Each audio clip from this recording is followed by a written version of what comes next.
بسم اللہ الرحمن الرحیم نحمده ونصلي ونسلم على رسوله الكريم اما بعد فاعوذ باللہ من الشیطان الرجیم بسم اللہ الرحمن الرحیم فانکحوا ما طاب لکم من النساء مثنى وثلاث ورباع وقال رسول اللہ صلی اللہ علیہ وسلم ان اعظم النکاح برکۃ ایسرہ مؤونہ صدق اللہ وصدق رسولہ النبی الکریم اللہم صل علی سیدنا و مولانا محمد وعلی آل سیدنا و مولانا محمد وبارک وسلم۔ اللہ رب العزت کا بہت بڑا کرم اور احسان ہے کہ ایک بہت ہی مبارک سنت کی نسبت سے ہم سب یہاں پر جمع ہیں، اور وہ نسبت نکاح کی مسنون سنت ہے۔ آپ سب احباب بھی اس کے لیے تشریف لائے ہیں۔ یقیناً آج ہر شخص بہت زیادہ مصروف ہے اور بہت ساری ضروری چیزوں کے لیے بھی وقت نکالنا آج مشکل ہو چکا ہے، لیکن ان ساری چیزوں کو ایک طرف رکھ کر آپ حضرات کیوں آ گئے؟ آج کوئی چھٹی کا دن نہیں ہے، فراغت نہیں تھی، لیکن اپنے اس عزیز کی اس اہم خوشی میں آپ سب نے شرکت کی، اس لیے کہ اللہ پاک نے انسان کو یہ مزاج دیا ہے کہ اس میں انسیت رکھی ہے۔ دیکھیں، ہمارے بزرگوں نے بڑی عجیب بات لکھی کہ ہم سب سے پہلے انسان ہیں، ایسا ہی ہے نا؟ اور انسان کے شروع کے جو 3 حرف ہے الف نون سین، اس تینوں کو اگر جوڑ دیں تو کیا بنتا ہے؟ انس۔ کیا بنتا ہے؟ معلوم ہوا کہ اس انسانیت کے رشتے میں اللہ نے انسیت رکھی ہے، جوڑ رکھا ہے، آپس میں ایک محبت رکھی ہے۔ لہٰذا اگر جس سے آپ کو محبت ہو، اس کی خوشی کا موقع آئے تو آپ کہتے ہیں میں ضرور جاؤں گا، چاہے مصروفیت ہو، چاہے کام ہو، چاہے جاب ہے، چاہے آفس ہے، سب چیزیں اپنی جگہ پر ہے۔ نہیں بھئی، آج میرے دوست کی بڑی اہم خوشی ہے، اس کی شادی ہونے جا رہی ہے، اس کی نئی زندگی کا آغاز ہونے جا رہا ہے، اس کا نکاح سنت ہو رہا ہے، اور اس سنت عمل میں اس خوشی کے موقع پر تو میں ضرور جاؤں گا۔ معلوم ہوا کہ آج سب کی جو تشریف آوری ہے وہ خوشی کے عنوان سے، اور خوشی دینے والی ذات کس کی ہے؟ اللہ کی۔ اور جب اللہ اپنے بندے کو خوشی دے دے اور بندہ خوش ہو جائے، اس کا دل ٹھنڈا ہو جائے، تو اللہ اپنے اس بندے سے صرف ایک چیز کا تقاضا کرتے ہیں جس کو شکر کہا جاتا ہے۔ بات سمجھ رہے ہیں دوست؟ شکر کا۔ تو خوشی کے موقع پر خوشی کے اظہار کا طریقہ سب سے پہلے شکر ہے۔ اس لیے میرے عزیز و دوستو بزرگوں، نکاح کے سنت عمل کو مسنون کیا گیا اللہ کے گھر کے اندر، مسجد میں، ورنہ نکاح تو کہیں بھی ہو سکتا ہے، گھر میں بھی ہو سکتا ہے، شادی ہال میں بھی ہو سکتا ہے، راستے میں بھی ہم ٹینٹ لگا لیں وہاں بھی ہو سکتا ہے۔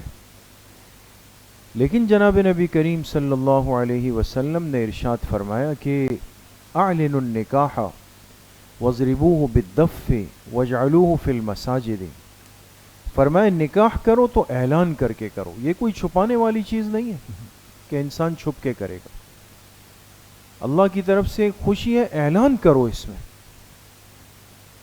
اور اس اعلان کے لیے جو مناسب طریقہ آپ کے پاس ہو۔ حدیث پاک میں دف فرمایا، کوئی چیز اس طرح بجانا، لیکن شرط یہ کہ اس میں کوئی میوزک نہ ہو، کوئی بجنے والی گھنٹی نہ ہو، جیسے آپ کوئی پلیٹ پکڑ کے بجا دیتے ہیں۔ آج بھی گاؤں دیہاتوں کے اندر سحری کی اطلاع یا کسی اہم کام کی اطلاع کے لیے، بہت سارے امور کے لیے کوئی چیز بجا دیتے ہیں،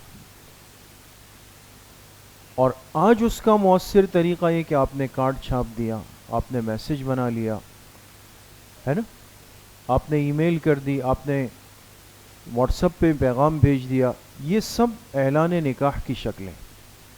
لیکن آخری بات ارشاد فرمائے وَجْعَلُوهُ فِي الْمَسَاجِدِ، نکاح کا عمل کہاں پر کرو؟ مسجد کے اندر کرو. اس لیے کہ مسجد مسلمانوں کی اجتماعیت کی جگہ ہے، یہ خوشی کا موقع ہے. صرف آپ نہیں، صرف آپ کے گھر والے نہیں، محلے کے سارے احباب، مسجد میں پڑھنے والے، نماز پڑھنے والے نمازی، سب اس خوشی کے موقع پر جمع ہو جائیں. تو بھئی سب سے پہلی بات تو یہ ہے کہ یہ ہم سب کے لیے ایک شکر کا موقع ہے، اور ایسا کوئی عمل ہم میں سے کسی کے وجود سے نہ ہو کہ جو خدا نہ خواستہ ناشکری کے زمرے میں آ جائے. ایک بات. دوسری بات جو حدیث پاک میں فرمائی گئی بہت آسان اور سادہ الفاظ میں، اور ہمیں سیکھنی چاہیے، ان اعظم النکاح برکۃ ایسرہ مؤونۃ. دیکھیں ہمارے اس ساتھی کے والد صاحب بھی بیٹھے ہوں گے، رشتہ دار عزیز بیٹھے ہوں گے، یہاں پر سب اپنے بیٹھے ہوئے ہیں. اب نکاح کے بعد سب ان سے ملیں گے تو مبارکباد دیں گے اور دعا دیں گے ان کو، ہے نا؟ دعا دیں گے ان کو. اور سب سے اہم ترین دعا جو نکاح کے بعد دلہا اور دلہن دونوں کو سنت ترتیب پہ سکھائی گئی وہ کیا ہے؟ بارک اللہ لکما وبارک علیکما وجمع بینکما فی خیر.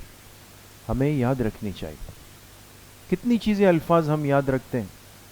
نکاح کے بعد دلہا سے گلے ملتے ہوئے مسنون دعا یہ ہے، آپ اس کو مبارکباد بھی دے دیں گے، وہ خوش بھی ہو جائے گا، آپ کو ایک سنت کا ثواب بھی مل جائے گا. لیکن وہ الفاظ دعا کے دیکھیں اس میں کیا لفظ ہے؟ بارک اللہ لکما، اللہ آپ دونوں کو برکت دے، وبارک علیکما، آپ دونوں کو برکتوں کے ساتھ جوڑ دے، وجمع بینکما فی خیر، آپ دونوں کی زندگی میں اللہ پاک خیر جمع کر دے. اللہ کے پاک پیغمبر محبوب کائنات جناب رسول اللہ صلی اللہ علیہ وسلم کی ایک ایک دعا کے کلمات اور الفاظ پہ آپ غور کریں دوست. برکت کا مفہوم، نکاح بابرکت کیسے بنے گا، اب وہ حدیث میں آپ سے عرض کر رہا ہوں. لمبی چوڑی بات نہیں ہے دوستو. حضور علیہ السلام نے فرمایا سب سے بہترین نکاح باعتبار برکت کے کون سا ہے؟ ایسرہ مؤونۃ، جس میں مشقت یعنی بوجھ کم سے کم ہو. بوجھ کم سے کم ہو. کیا مطلب؟ اللہ نے اس عمل کو آسان کر دیا، مشکل نہیں بنایا. کوئی مشکل نہیں بنایا، اس سب سے آسان کر دیا. انسان آج خود مشقتیں ڈھونڈتا ہے. بھئی اللہ نے ہمیں آپ کو وسعت دی ہے، سہولت دی ہے، آپ اس خوشی میں جائز دائرے میں رہتے ہوئے خوب کریں دوست. خوب کھائیں، خوب پیئے، خوب بانٹے، خوب دلہا کو ہار پہنائیں، سب کچھ کریں، کوئی منع نہیں، کوئی مذائقہ نہیں اس کے اندر. لیکن اگر میرے پاس وسعت ہی نہیں ہے، اسباب ہی نہیں ہے، میں تنگ دست ہوں، پریشان ہوں، اب کہہ رہا ہوں یار خاندان کیا کہے گا، برادری کیا کہے گی، ناک کٹ رہی ہے یہاں پر، اچھا جی کیا کریں، چلو جی اس سے 2 لاکھ اٹھا لیتا ہوں، اس سے 3 لاکھ قرض لے لیتا ہوں، اس سے 4 لاکھ قرض لے لیتا ہوں. ایک شادی ہو گئی، سنت عمل پورا ہوا اور میں 10-12 لاکھ کا مقروض ہو گیا. اب آپ بتائیں یہ جو بوجھ میں نے ڈالا یہ شریعت کی وجہ سے آیا یا میری اپنی ذات کی وجہ سے؟ اپنی ذات کی وجہ. اس لیے علماء نے لکھا نا کہ شادی کے 3 نقطے ہٹا دیں شین کے تو کیا بنے گا؟ مشکل سوال ہو گیا دوستو. سادی. شین کے 3 نقطے ہٹا دے تو کیا بن گیا؟ سادی. فرمایا شادی سادی ہے، اس میں کوئی لمبی چوڑی چیزیں نہیں ہیں.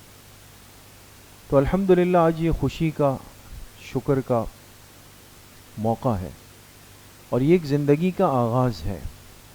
جس طرح ہم ہر چیز سیکھتے ہیں نا، ایک بچے کو اگر والد اپنے ساتھ دکان پہلے دن لے جاتے ہیں نا، کیش کاؤنٹر پہلے دن اس کے حوالے نہیں کرتے کہ چلیں جی اب 5-5 ہزار کے نوٹ آپ سنبھالیں. نہیں، 1 مہینہ کم سے کم اس کو صرف دکان اور باہر کی آب و ہوا، جاؤ پانی کی بوٹل لے آؤ، جاؤ چائے لے آؤ، مہمان کی کرسی صحیح کر لو.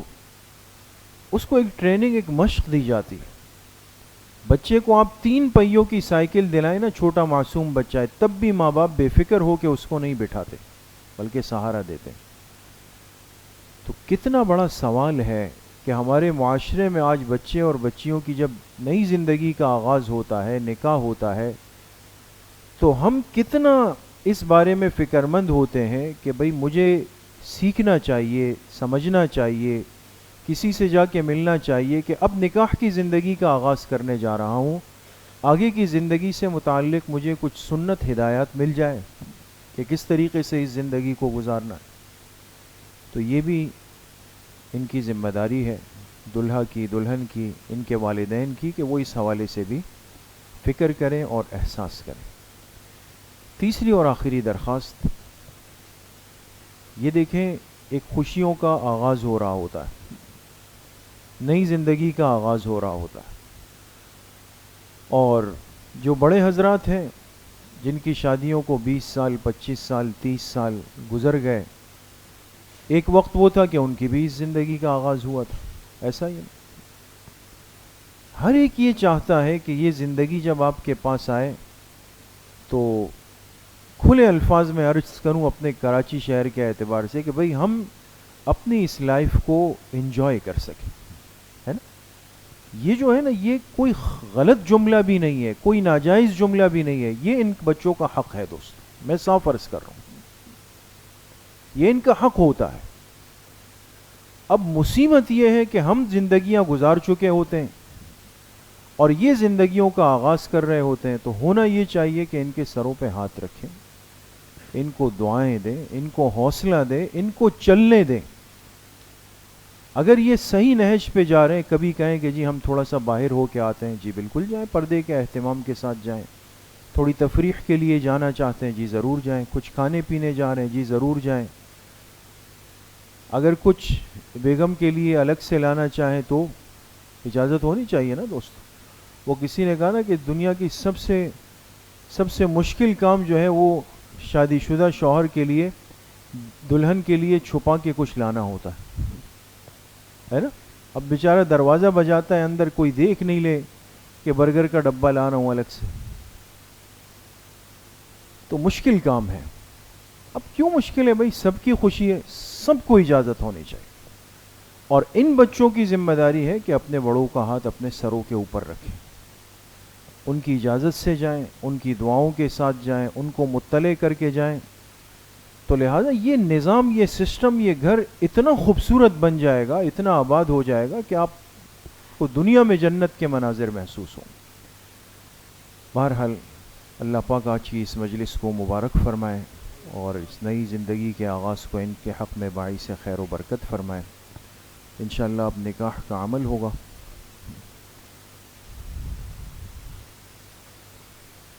اچھا جی، وکیل کاشف صاحب آپ ہیں؟ اچھا، گواہ بھی موجود ہیں، مبشر فراز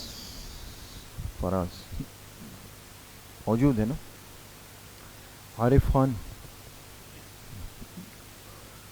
محبوب خان، سب ہے ماشاء اللہ۔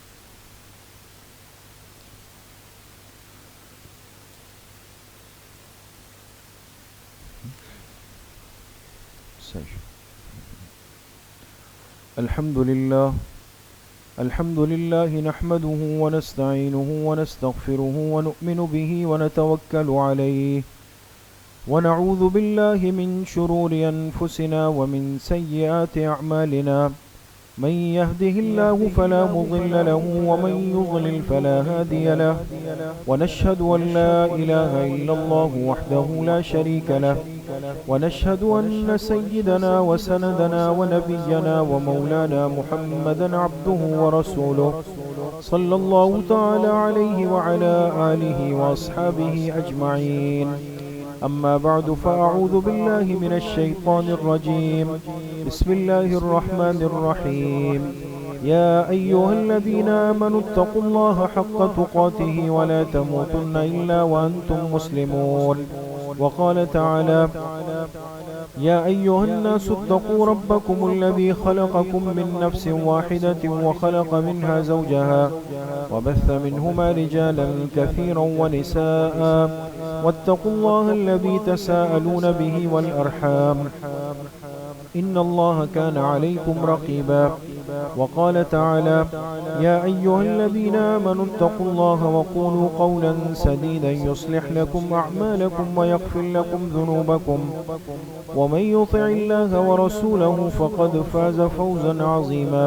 وقال رسول الله صلى الله عليه وسلم النكاح من سنتي وقال فمن رغب عن سنتي فليس مني أو كما قال عليه الصلاة والسلام.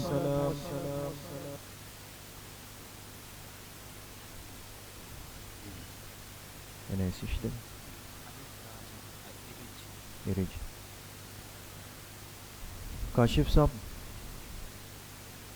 آپ نے یہ ارج جو صاحبزادی ہے آفتاب احمد صاحب کی، ان کو بعوض حق مہر 10 لاکھ روپے جو کل مؤجل ہے، یعنی جس کی ادائیگی بعد میں ہے، عند طلب ہے، ان گواہوں کی موجودگی میں آپ نے جمشید خان جو کہ صاحبزادے ہیں جہانزیب صاحب کے، آپ نے ان کے عقد نکاح میں دی ہے.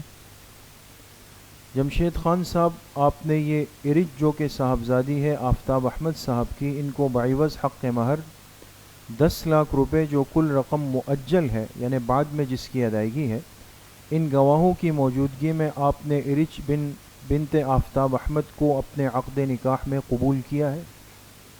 بارک اللہ لکما و بارک علیکما و جمع بینکما فی خیر. بھئی ہر ہفتے کے دن ہماری ذکر کی مجلس ہوتی ہے نا تھوڑی سی، تو اچھا ہے ساتھی جمع بھی ہے. دعا سے پہلے بس 1 منٹ کے لیے ساتھی تھوڑا سا ذکر کر لیں گے، اس کے بعد دعا کر لیں گے، ٹھیک ہے نا؟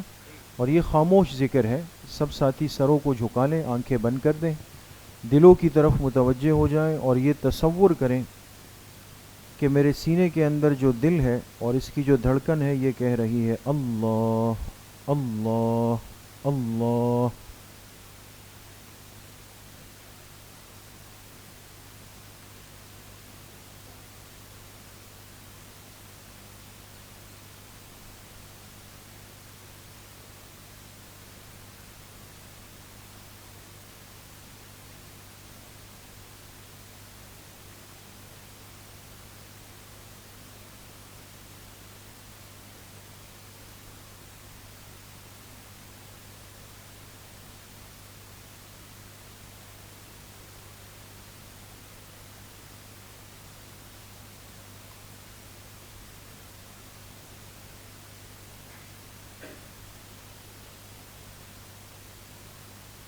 لا الہ الا اللہ محمد الرسول اللہ الحمد للہ رب العالمین والصلاة والسلام علی سید الانبیاء والمرسلین سیدنا و مولانا محمد وآلہ واصحابہ وازواجہ واہل بیتہ وذریتہ اجمعین. یا اللہ، یہ جو نکاح کی مبارک سنت ادا ہوئی ہے اسے اپنی بارگاہ میں انتہائی درجے میں قبول و منظور فرما. اس نکاح کی برکات ان دونوں خاندانوں کو، ان گھرانوں کو، دلہا دلہن کو، ہم سب حاضرین مجلس کو کامل درجے میں نصیب فرما. ان کی اس نئی زندگی کے آغاز کو یا اللہ باعث خیر و برکت فرما. ہر قسم کی تکلیف سے، آزمائش سے، انتشار سے، بیماری سے، ناچاقی سے، ناراضگی سے، بدگمانی سے، بد اعتمادی سے یا اللہ ان کی اور ہم سب کی حفاظت فرما. یا اللہ شریعت اور سنت کے مطابق اس پاکیزہ زندگی کا آغاز کرنے اور اس کو گزارنے کی توفیق نصیب فرما. یا اللہ ہر قسم کے حسد سے، بغض سے، نظر بد سے، ساحرین کے سحر اور جادو سے، پیٹھ پیچھے بری تدبیروں سے یا اللہ اس نئے جوڑے کی کامل درجے میں حفاظت فرما. نکاح کی برکت سے یا اللہ ان کو نیک اور صالح اولاد نصیب فرما. ظاہر اور باطن کے فتنوں سے یا اللہ ہم سب کی حفاظت فرما. یا اللہ جن گھروں میں جوان بچے بچیاں شادی کی عمر کو پہنچ گئے ہیں اور ان کے والدین ان کے لیے پریشان ہیں، غیب سے ان کے لیے نیک اور جوڑ کے رشتوں کا انتظام فرما. جتنے بیمار گھروں میں ہیں، اسپتالوں میں ہیں، اس مجلس میں اگر کوئی بیمار ہے اللہ پاک سب کو صحت کاملہ عاجلہ نصیب فرما. تمام پریشان حالوں کی پریشانی کو یا اللہ ختم فرما. جتنے مرحومین مرحومات دنیا سے چلے گئے یا اللہ سب کی کامل اور مکمل مغفرت فرما. سب کی قبروں کو یا اللہ جنت کے باغیچے فرما. ہماری دعاؤں کو اپنے فضل و کرم سے، فضل و رحمت سے اپنی بارگاہ میں قبول و منظور فرما. وصلی اللہ وسلم علی نبینا محمد وعلی آلہ واصحابہ اجمعین برحمتک.